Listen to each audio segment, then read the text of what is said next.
Good morning to all of you my dear students.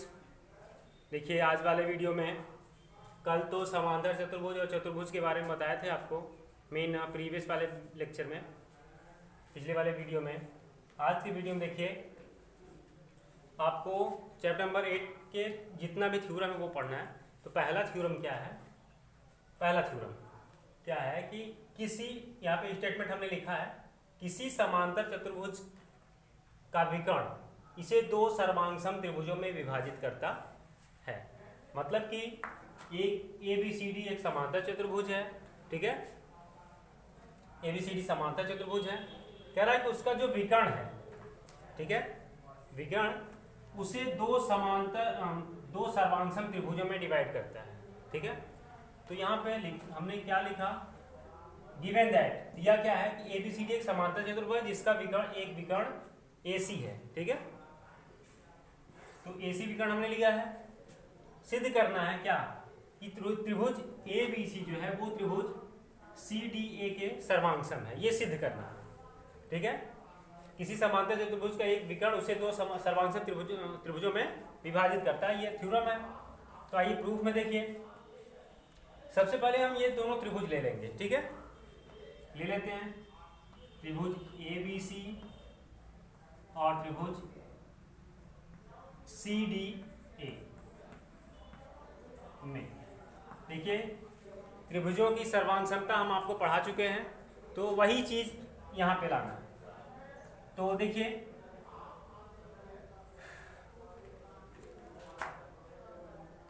चाहे आप इसको साइड से कर सकते हैं, एंगल साइड से कर सकते हैं, ठीक है। इसको सर्वांगसम करना चाहे जैसे करिए। चलिए इसको हम अगर साइड से कहो तो कर सकते हैं। चलिए देखिए, तो AB इक्वल टू CD, ठीक है, समांतर चतुर्भुज की सम्मुख भुजा,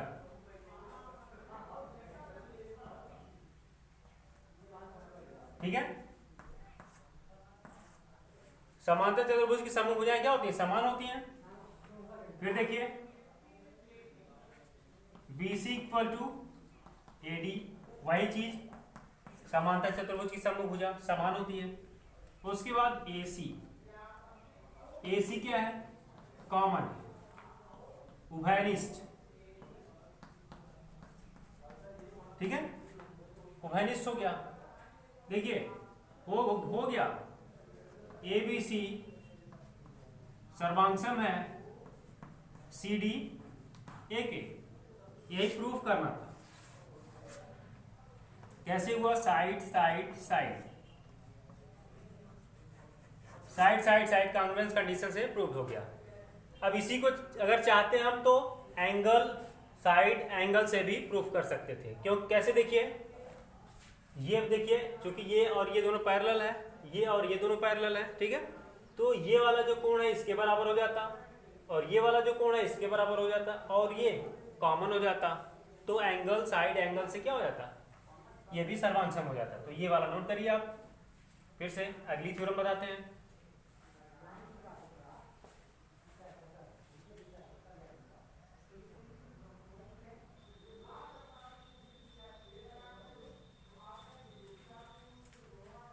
थ्योरम नंबर 2 है, देखो बच्चों, थ्योरम नंबर 2 थ्योरम है कि समांतर चतुर्भुज की सम्मुख भुजाएं समान होती हैं या बराबर होती हैं।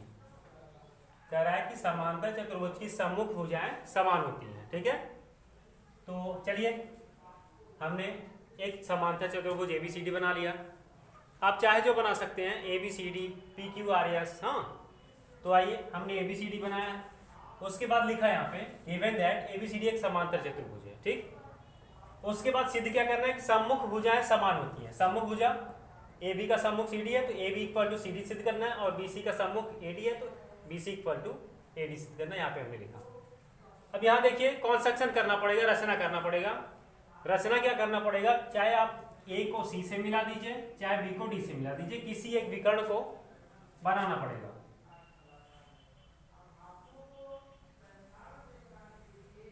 यहाँ पे हमने A को C से मिलाया, यहाँ लिखेंगे भाई जो हमने किया, A को सी से मिलाया।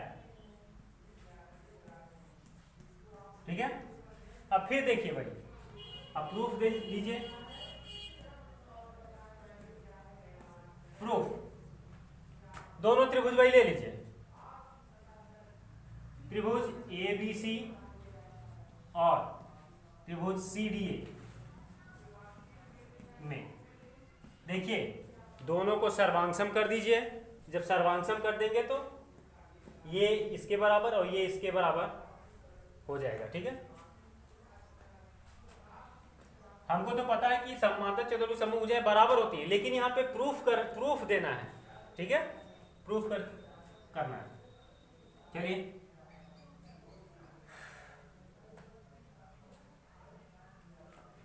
अब देखिए आप 1 2 3 4 ये ले लें।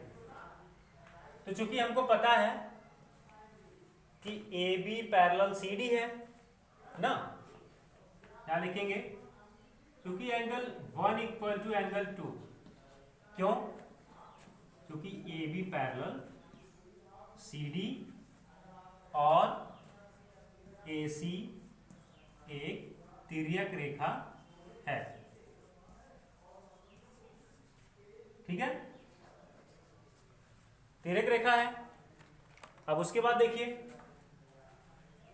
AC क्या है, कॉमन है, AC इक्वल टू AC, ये क्या है, उभयनिष्ठ।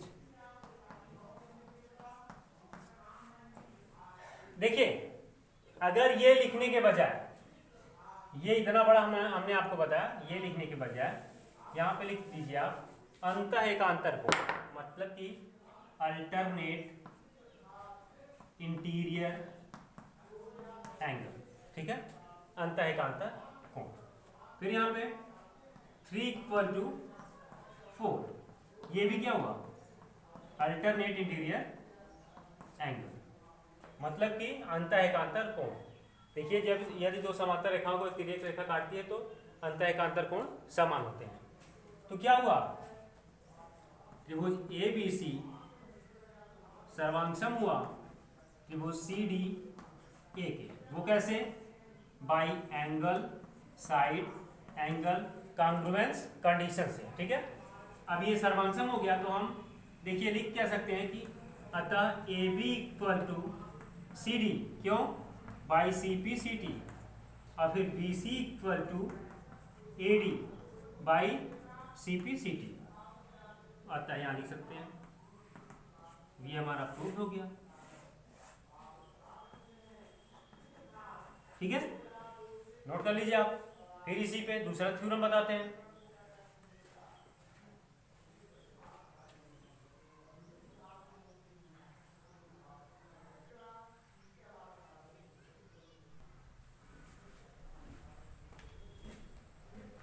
नेक्स्ट थ्योरम देखिए बच्चों, थ्योरम नंबर 3। इसमें क्या, वही उसी का जस्ट अपोजिट है। किसी चतुर्भुज, यदि किसी चतुर्भुज की समूह भुजाएं बराबर हो तो वह चतुर्भुज क्या होता है, समांतर चतुर्भुज होता है। ठीक है, तो आइए देखिए उसी का जस्ट जो पहले थ्योरम नंबर 2 बताए हैं उसी का अपोजिट है। हाँ देखिए ये चतुर्भुज है, समांतर चतुर्भुज नहीं है। ठीक है, हमने केवल चतुर्भुज लिया है, ऐसा दिख रहा है कि समांतर चतुर्भुज है, लेकिन हमने यहाँ पे दिखाया, लिखा है कि ABCD एक चतुर्भुज है जिसमें AB बराबर CD और BC बराबर AD है। ठीक है, तो देखिए और सिद्ध क्या करना है कि ABCD एक समांतर चतुर्भुज है। यहाँ सिद्ध करना है कि ABCD क्या है, एक समांतर चतुर्भुज है। आइए कंस्ट्रक्शन करेंगे। A को C से मिलाया, A को C से मिलाया, A को C से मिलाया।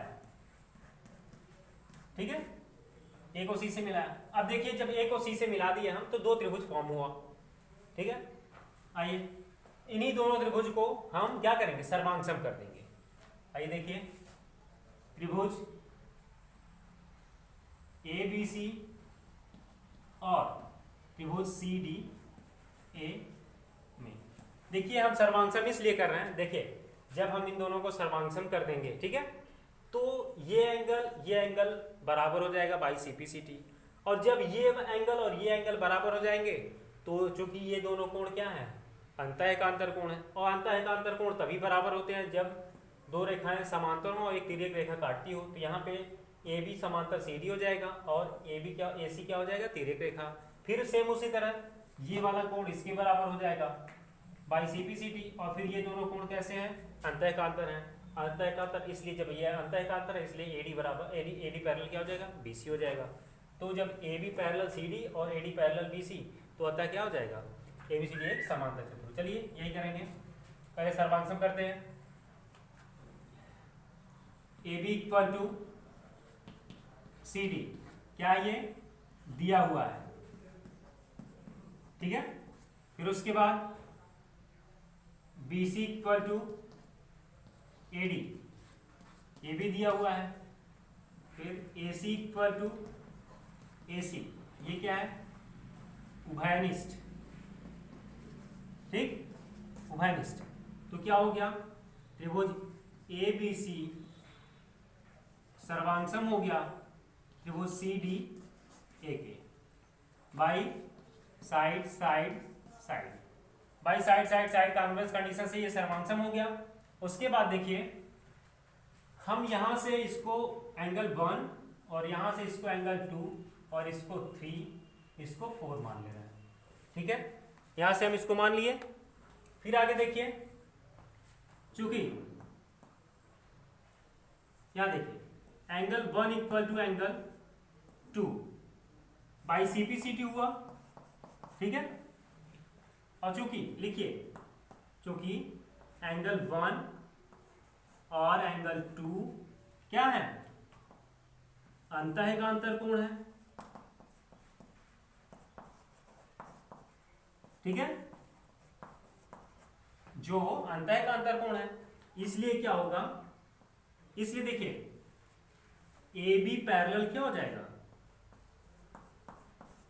CD हो जाएगा। जब ये और ये अंतःएकांतर कोण हुए तो ये AB पैरेलल CD हो जाएगा और AC तिर्यक रेखा।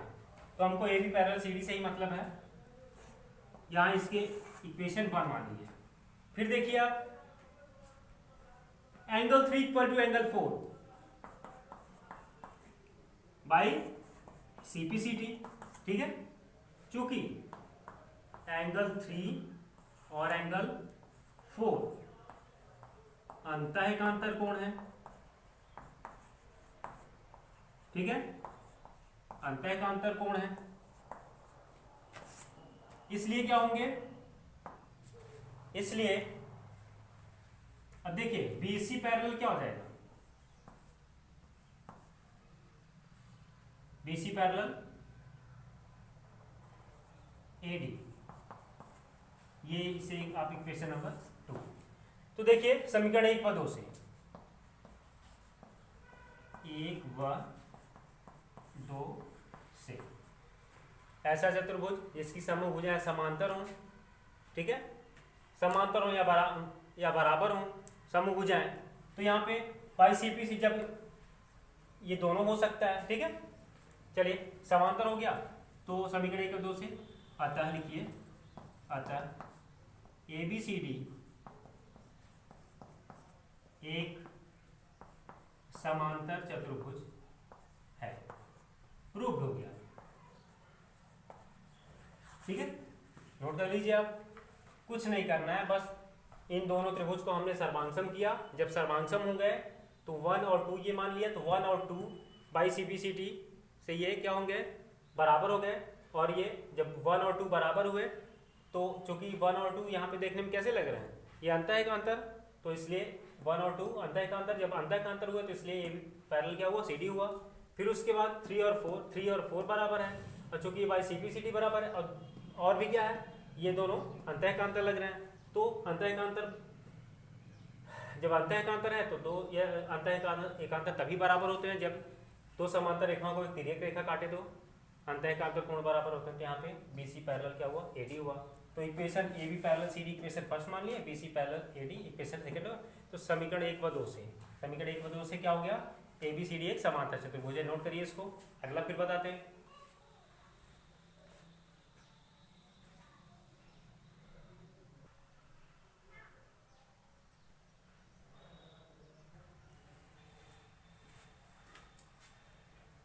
प्यारे बच्चों देखिए थ्योरम नंबर 4। थ्योरम नंबर 4 क्या है कि समांतर चतुर्भुज के सम्मुख कोण बराबर होते हैं।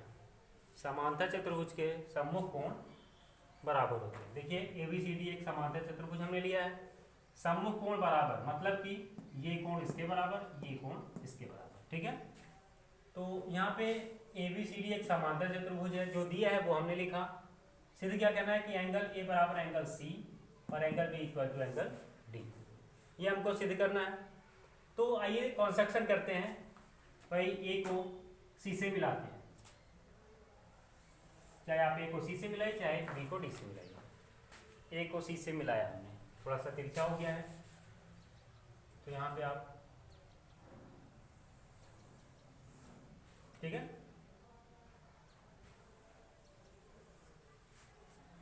A को C से हमने मिलाया।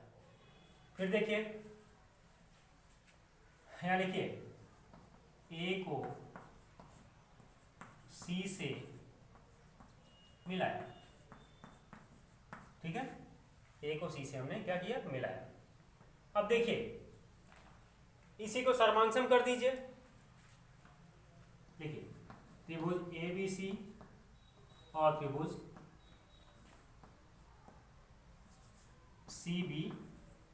CDA, ठीक है। देखिए AB इक्वल टू CD, क्यों, समांतर चतुर्भुज की सम्मुख भुजा, ठीक है।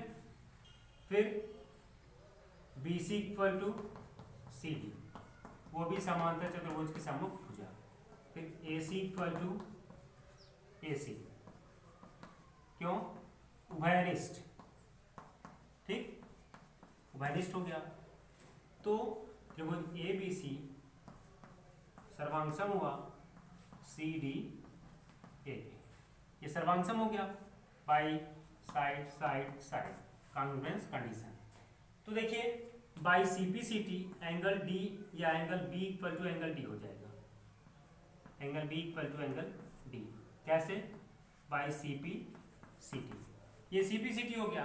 अब देखिए यहाँ पे अगर यहाँ पे हमने A और C को मिलाया था तो ये किस कैसे बराबर हुआ, A और C को जब हमने मिलाया तो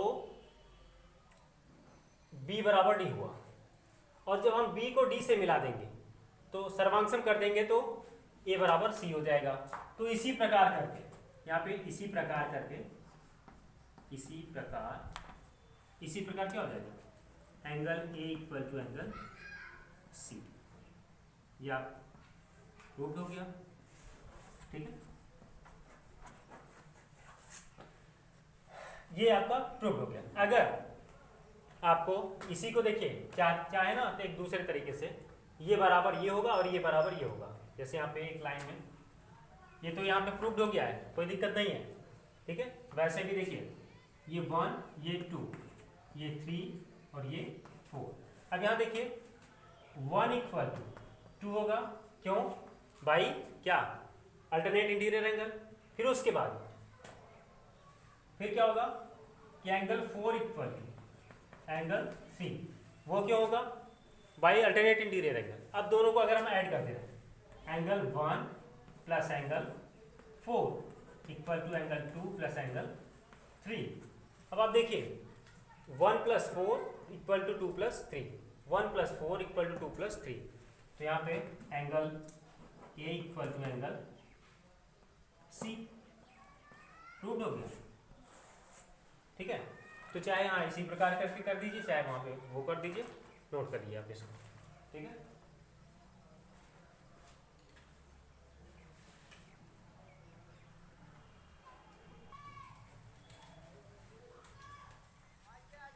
यार बच्चों देखिए थ्योरम नंबर 5, तो थ्योरम नंबर 5 क्या है, देखिए जो अभी थ्योरम नंबर 4 बताए हैं आपको उसी का जस्ट अपोजिट है, ठीक है, उसी का उल्टा। मतलब कि वहाँ पे क्या था, समांतर चतुर्भुज की सम्मुख कोण समान होते हैं, और यहाँ पे दिया है कि यदि किसी चतुर्भुज के सम्मुख कोण के प्रत्येक सम्मुख कोणों के प्रत्येक योग अगर बराबर है तो वो चतुर्भुज क्या होता है, समांतर चतुर्भुज होता है। मतलब यहाँ पे दिया हुआ है कि A बराबर C है और B बराबर D है, यहाँ पे दिया हुआ है। तो यहाँ पे दिया हुआ है। स्टेटमेंट क्या है, यदि किसी चतुर्भुज की समूह कोणों के प्रत्येक क्यों बराबर हो तो चतुर्भुज समांतर चतुर्भुज होता है। फिर देखिए गिवन दैट क्या दिया हुआ है, चतुर्भुज एबीसीडी में कोण ए बराबर कोण सी और कोण बी बराबर कोण D, angle A equal to angle B and angle B angle A equal to C और D P equal to D. और फिर प्रूव दैट क्या सिद्ध करना है कि एबीसीडी क्या है, समांतर चतुर्भुज है। ABCD is the parallelogram. आइए देखिए चतुर्भुज एबीसीडी में लिखिए, चतुर्भुज एबीसीडी में, चूंकि देखिए हम पहले ही आपको प्रूफ करा चुके हैं कि चतुर्भुज के चारों अंतःकोणों का योग क्या होता है, 360 अंश होता है। तो लिख लीजिए angle A plus angle B plus angle C plus angle D equal to 360 degree, इतना लिख सकते हैं। आइए देखिए ए प्लस बी, ठीक है, और सी के स्थान पे हम ए लिख सकते हैं और डी के स्थान पे हम बी लिख सकते हैं, इक्वल टू 360 डिग्री। तो 2 angle A plus 2 angle B equal to 360 degree. यहाँ 2 कॉमन हुआ, angle A plus angle B equal to 360 degree. इसको कट कर दीजिए, 180 हुआ, ठीक है। Angle A plus angle B equal to क्या हो गया, 180 डिग्री। देखिए हमने इसको इसलिए किया कि हम अगर A B parallel C D और B C parallel A D कर दें, ठीक है, तो ये चतुर्भुज क्या हो जाएगा, समांतर चतुर्भुज हो जाएगा। क्योंकि देखिए हमने आपको पहले ही बता दिया है यदि दो समांतर रेखाओं को एक तिर्यक रेखा काटे तो तिर्यक रेखा के एक ही ओर के अंतःकोणों का योग कितना होता है, 180 डिग्री। तो यहां से क्या हुआ कि चूंकि समांतर देखिए इन दो रेखाओं के को ये भी जो है काट रही है, तो इनके एक ही ओर के अंतःकोणों का योग कितना हो रहा है, 180 अंश हो रहा है। इसका मतलब क्या हुआ कि यदि दो समांतर रेखाओं को एक तिर्यक रेखा काटे तो तिर्यक रेखा के, देखिए समांतर रेखा या तिर्यक रेखा काटे तो तिर्यक रेखा के एक ही ओर के अंतःकोणों का योग 180 अंश होता है। तो ये इससे क्या हुआ, ये इससे इक्वेशन 1 मान लीजिए। तो समीकरण 1 से यहां लिखेंगे, 1 से हमने आपको बता दिया ऐसा क्यों हुआ, यदि दो समांतर रेखाओं को एक तिर्यक रेखा काटे तो तिर्यक रेखा के एक ही ओर के अंतःकोणों का योग 180 अंश होता है। तो समीकरण 1 से क्या हो जाएगा, समीकरण 1 से A B parallel A D parallel B C, ठीक है, ये इसको 2 मान लीजिए, ठीक। तो जहां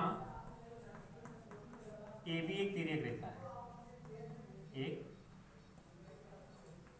तिर्यक रेखा है, ठीक है। फिर देखिए समीकरण 1 से ही यहां पे angle A plus B equal to 180 degree है, क्योंकि A plus B equal to 180 degree है। क्योंकि क्या देखिए A plus B angle A plus angle B equal to 180 degree हमने सिद्ध किया। फिर यहीं से देखिए अगर बी प्लस सी, अगर एंगल ए के स्थान पे अगर हम सी लिखते हैं, C plus B equal to 180 degree, या angle B plus angle C equal to 180 degree, इसको आप 3 मान लीजिए, ठीक है। सेम वही चीज समीकरण 3 से, ठीक है। समीकरण 3 से क्या हुआ कि अब यहां पे क्या हुआ, ए बी पैरेलल क्या हो जाएगा, सी डी, और ये बी सी क्या है, तिर्यक रेखा।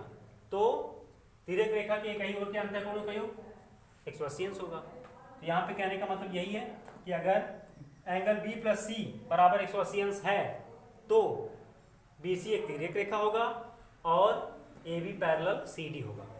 तो समीकरण 3 से क्या हो गया, A B parallel C D. Question number 4 जहां पे लिखिए, जहां बी सी एक तिर्यक रेखा है, ठीक है, तिर्यक रेखा है। तो समीकरण 2 व 4 से, समीकरण 2 4 से, ठीक है, 2 व 4 से यहाँ पे ये और ये, तो क्या हो गया, अतः लिखिए ABCD एक समांतर चतुर्भुज है, प्रूव, ठीक है, ABCD एक समांतर चतुर्भुज है। नोट कर लीजिए आप, वैसे तो कोई दिक्कत होनी नहीं चाहिए, कुछ हमने किया नहीं है कि यहाँ पे पहले तो ABCD हमने लिया चतुर्भुज, और चूंकि हमको पता है चतुर्भुज के चारों अंत कोणों के 360 अंश होता है, तो यहाँ पे और भी क्या दिया हुआ था, A = C और B = D दिया हुआ है, तो यहाँ पे B के स्थान पे B के स्थान पे हमने D कर दिया, ठीक है, C के स्थान पे और D के स्थान पे B। तो यहाँ से 2 एंगल A + 2 एंगल B = 360, तो यहाँ पे एंगल A + B = 180 डिग्री। तो इसे इक्वेशन नंबर 1 मान लिए, और चूंकि इक्वेशन नंबर 1 से ही यदि दो समांतर रेखाओं को एक तिर्यक रेखा काटे तो तिर्यक रेखा के कई ओर के अंतःकोणों के क्या होता है, 180 अंश होता है। इसलिए जब एंगल A + B = 180 डिग्री है, इसका मतलब क्या हुआ, AD पैरेलल BC हो गया। फिर सेम उसी समीकरण 1 से ही, चूंकि A + B = 180 डिग्री, तो यहाँ पे A के स्थान पे हमने C लिख दिया, चूंकि बराबर मान दिया हुआ है, C + B = 180 डिग्री हो, या फिर और करके लिख सकते हैं यहाँ पे B + C = 180 degree. Equation number इसको 3 मान लिए, और इक्वेशन नंबर 3 से, समीकरण 3 से यहाँ पे देखिए AB पैरेलल क्या हुआ, CD हो गया, इक्वेशन नंबर इसको 4 मान लिए। तो यहाँ से, और जहाँ पे BC एक तिर्यक रेखा हो गई, ठीक है। तो समीकरण 2 व 4 से देखिए, इसको हम 2 माने थे, इसको 4 माने थे, समीकरण 2 व 4 से ABCD क्या हुआ, एक समांतर चतुर्भुज हुआ। इसको नोट कर लिया आप।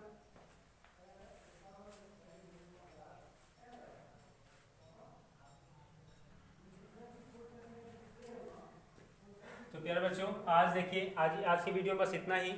आगे कुछ थ्योरम्स और हैं, उसको आपको हम नेक्स्ट वीडियो में बताएंगे, ठीक है। आज के लिए बस इतना ही, इसको आप इतना लगाइएगा, फिर आगे नेक्स्ट वीडियो में आपसे मिलते हैं। Thank you.